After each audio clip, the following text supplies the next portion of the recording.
सलाह से बदली सोच। हाय गाइस, मैं आप सबके लिए फिर से एक नई स्टोरी लेकर आई हूँ। वीडियो पसंद आए तो वीडियो को लाइक एंड सब्सक्राइब जरूर करिएगा। डॉक्टर जॉन पेंटो मशहूर डॉक्टर थे। वह रोग के लक्षण सुनकर ही बीमारी भाप लेते थे। दूर दूर से लोग उनके पास आते थे। डॉक्टर साहब भी सेवा भाव से मरीजों का इलाज करते थे। कुछ साल बीत गए। एक समय ऐसा आया कि डॉक्टर साहब की सारी दवाएं गलत होने लगी। मरीज तो शिकायत करने ही लगे। डॉक्टर साहब को भी कोफ्त होने लगी कि आखिर मेरा कोई इलाज काम क्यों नहीं कर रहा। वह अपने गुरु के पास पहुँचे और उनसे कहने लगे, अब तक शहर में मेरा बहुत नाम था। मेरी दवाओं से मरीजों को तुरंत लाभ होता था। मैं हालांकि अब भी उतनी ही शिद्दत से मरीजों का इलाज करता हूँ, लेकिन मेरी कोई दवा काम नहीं करती। मैं क्या करूँ गुरुजी? गुरुजी ने मुस्कुराते हुए कहा, तुम्हारे किताबी ज्ञान तो सचमुच लाजवाब है, पर शायद तुम मरीजों की नब्ज पढ़ नहीं पा रहे।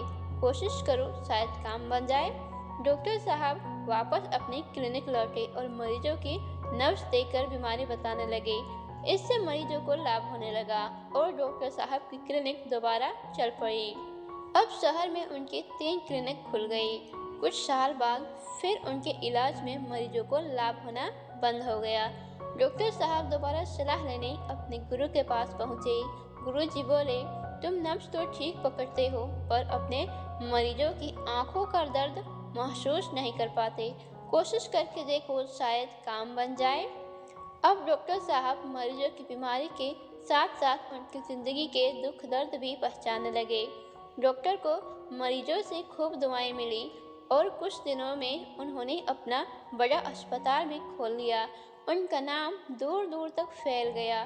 फिर एक दिन ऐसा आया कि उनके इलाज का असर कमजोर पड़ने लगा। फिर वह अपने गुरु के पास भागे। गुरुजी बोले, यह सिर्फ तुम्हारी सोच है जो तुम्हें यहाँ तक लेकर आई है। तुमने कभी पैसों का लोभ नहीं किया, बल्कि हमेशा अपने मरीजों को बेहतर से बेहतर इलाज देने के बारे में सोचा। तुमने अपना पूरा जीवन पहले मरीजों से बेहतर इलाज, फिर इलाज से परे उनके संपूर्ण स्वास्थ्य और फिर स्वास्थ्य से परे उनके जीवन को सुधारने में लगा दिया। अब तुम इन सब से ऊपर उठ चुके हो। पूरे विश्व को अपनी सोच से ठीक कर सकते हो। आजमा कर देखो, शायद काम बन जाए। डॉक्टर साहब की समस्या का समाधान हो गया। Thank you guys, thank you very very much.